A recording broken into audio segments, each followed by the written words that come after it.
Question number 121. Read the following characters and mark the correct ones for family Fabaceae. A. Flowers are arranged in equipetal manner on floral axis. B. Flowers with radial symmetry. C. Hypogynous flower. D. Albuminous seeds. E. Monocarpellary ovary. First option A and C only. Second A, C, D and E only. Third A, C and E only. Fourth A and B only. You have to choose the correct features of the family Fabaceae or the pea family. The same pea which you eat in your vegetables. So A. Flowers are arranged in equipetal manner on floral axis. In case of family Fabaceae shows racemose inflorescence,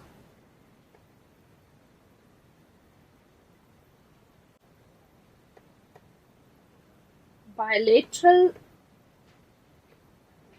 symmetry in flowers,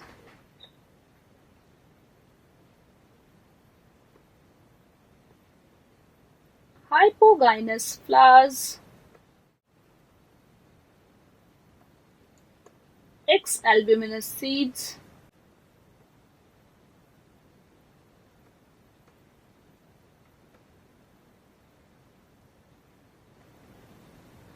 and monocarpellary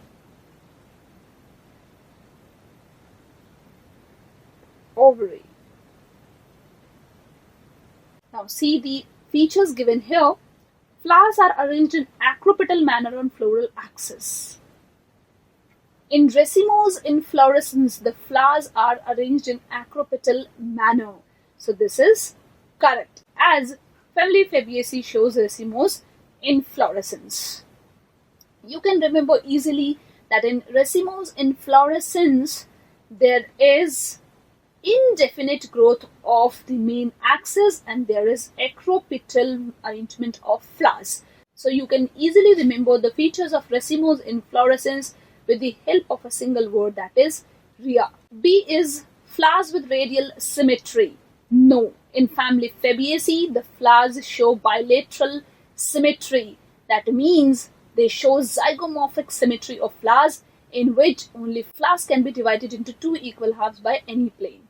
C. Hypogynous flower. Yes, the flower is hypogynous, means the ovary is superior. In case of family Fabaceae, the members have superior ovary, hence the flower is hypogynous.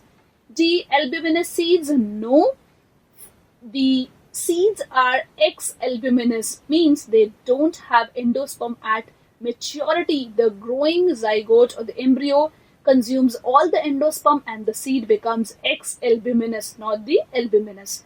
E. Monocarpellary ovary. Yes, they have monocarpellary ovary. So the features which are true for the family Fabaceae are A, C and E. So the correct option for the given question is option number 3. Let's move on to the next question. Question number 122. Cymose inflorescence is dissimilar to racemose inflorescence in: first option, having limited growth of the main inflorescence axis. Second, having young flowers at top. Third, showing centripetal manner of opening of flowers. Fourth, having acropetal arrangement of flowers. In this question, you have to tell that how cymose inflorescence is dissimilar to racemose inflorescence. As I just told you, you can remember the features of racemose inflorescence with the help of a single word, that is rhea. In case of racemose inflorescence, main axis has indefinite growth. I is for indefinite, A is for acropetal arrangement of flowers. So cymose inflorescence has limited growth of the main inflorescence axis. Yes, it is true for the cymose inflorescence, and this is how this is dissimilar to the racemose inflorescence too. Second, having young flowers at the top. No, because cymose inflorescence has basipetal arrangement of flowers in which the youngest flower is present at the base, not at the top. So this option is ruled out. Third, showing centripetal manner of opening of flowers. No, This is the feature of racemose in efflorescence, where the centripetal opening of flowers is present, means the flowers open towards the center.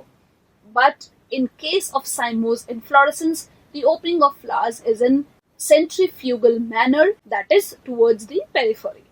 So this option is also ruled out. Fourth, having acropetal arrangement of flowers. No, again it's a feature of racemose inflorescence where the arrangement of flowers is acropetal.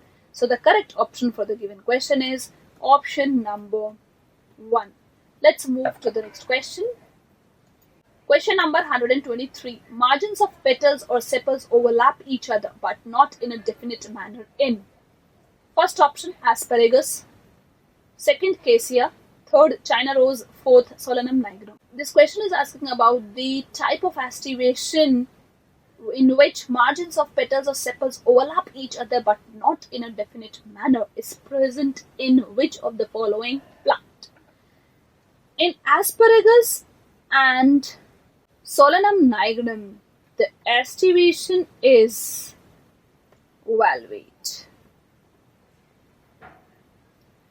in which the margins of petals or sepals just touch to each other but do not overlap. So these two options are ruled out. Now we are left with the two options, second cassia and third is China rose. The question is asking about the imbricate aestivation in which margins of petals or sepals overlap each other but not in definite manner. In China rose, the aestivation is twisted, in which the margins of petals or sepals just overlap the adjacent margin of sepal or petal and so on. So this option is also ruled out. The left option is cassia shows imbricate aestivation in which margins of petals or sepals overlap each other but not in a definite manner. So the correct option for the given question is option number 2. Let's move on to the next question. Question number 124. China rose, tomato and lemon all are common in having. First option, polyadelphous stamens. Second, zygomorphic flowers. Third, axile placentation. Fourth, parietal placentation. How China rose, tomato and lemon are common to each other? In this table, I have just written that in China rose, tomato and lemon, what are common and not common.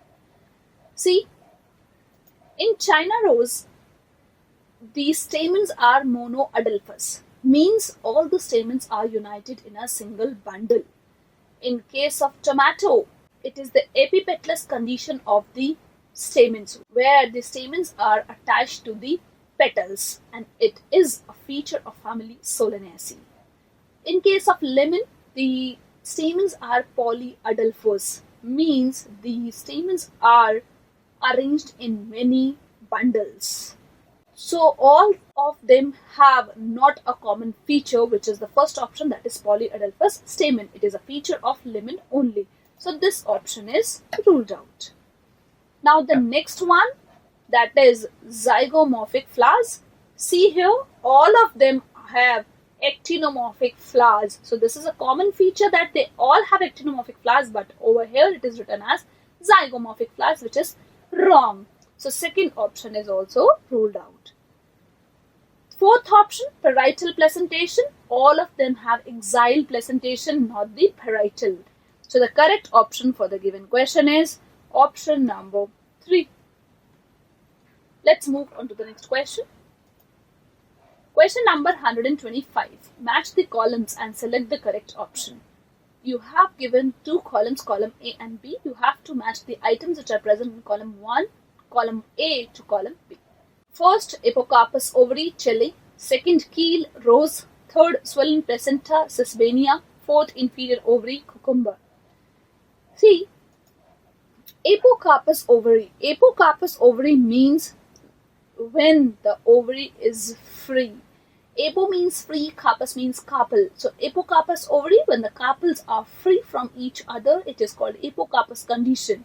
It is seen in rose. Second, keel, keel are the smallest petals in case of Papilionaceous corolla.